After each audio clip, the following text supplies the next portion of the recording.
Également, ne pas les rabaisser par des paroles moqueuses. Il y a des gens qui font des études, ils parlent à ses parents. Mais toi, tu connais rien. Mais toi, tu viens du bled. Mais ça, c'est pas ton époque. Ça, vous pensez que c'est une manière de parler à ses parents? S'adresser ainsi? De les rabaisser? C'est-à-dire qu'ils connaissent rien. Pourquoi? Il y a que ceux qui ont bac plus 5 qui connaissent des choses. Wallah al-azim, je connais plein de gens qui ont des bac plus 4, 5. Wallah, c'est les plus idiots que je connaisse. Wallah al-azim.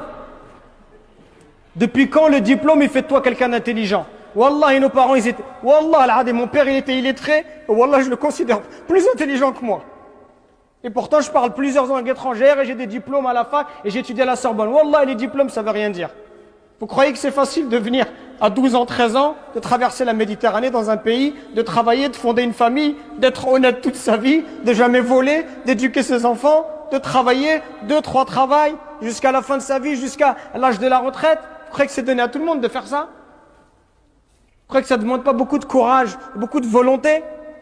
Tous ces efforts que nos parents ils ont fait. Oui, votre mère, ça fait 30 ans, 40 ans qu'elle s'occupe de vous, qu'elle lave vos vêtements, vous rentrez à la maison, vous fait à manger. Vous croyez que c'est donné à tout le monde de faire ça? Jusqu'au jour où vous-même vous aurez des enfants, et là vous verrez. Et là vous direz, ah oui, subhanallah, ah oui, là je vois c'est quoi les parents. Profitez de vos parents pendant qu'ils sont encore là. La plupart d'entre vous, vos parents, ils sont encore vivants? Oui? Qui a ses parents qui sont encore vivants? Levez la main s'il vous plaît. Regardez, mashallah, tabarakallah alaykum. Là, moi je vous envie. Moi, mes 2 parents, ils sont décédés. Rahmatullah alayhima. Moi, je vous envie, j'aimerais bien être à votre place. Et le message que je vous donne, c'est un message sincère du fond du cœur. Pour vous dire que vous avez de la chance, mais vous vous en rendez peut-être pas suffisamment compte. Moi, je m'entendais très bien avec mes parents, je me comportais, j'espère, bien avec eux. Ils étaient satisfaits de moi. Pourtant, quand ils sont morts, je me suis dit, et là encore, je me dis aujourd'hui, j'ai pas fait assez. J'aurais pu faire plus. J'aurais pu être plus bon avec eux. J'aurais dû passer plus de temps avec eux. J'aurais dû plus les appeler.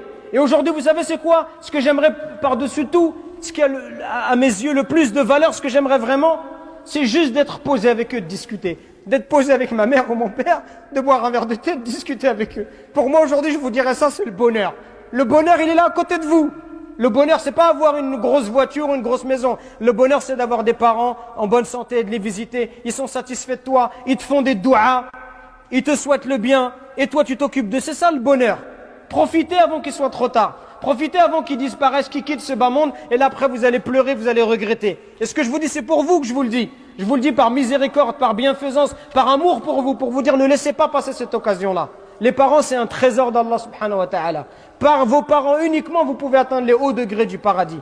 Alors corrigez votre manière d'être avec eux. Corrigez votre manière de leur parler, votre manière de les regarder. Arrêtez de les prendre pour des imbéciles parce qu'ils n'ont pas fait d'études. Arrêtez de les prendre pour des idiots parce qu'ils connaissent pas la société. C'est la même chose pour vous. Si on vous renvoie au bled, vous allez complètement être dépaysé.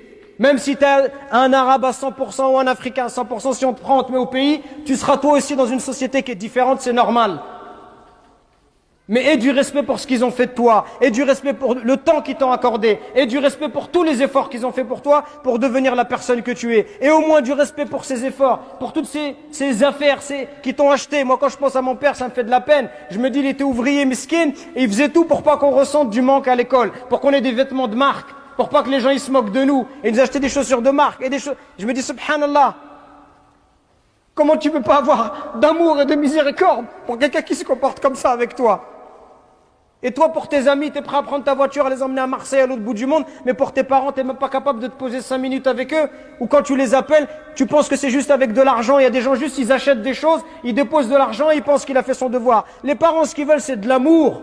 L'amour, c'est pas de l'argent. L'amour, ça s'achète pas avec des choses matérielles. L'amour, c'est tu te poses, tu discutes avec lui. Est-ce que tu as pris le temps d'aller au bled avec ton père? À faire un voyage avec lui en tête à tête? Ça fait partie des choses les plus incroyables. J'ai eu la chance, moi, quand j'avais 7 ans avec mon père, on est parti au bled. Que moi et lui, ça fait partie de mes plus belles vacances. C'est ça le bonheur, mes frères, il est à côté de vous. Donc corrigeons-nous pendant qu'il est encore temps.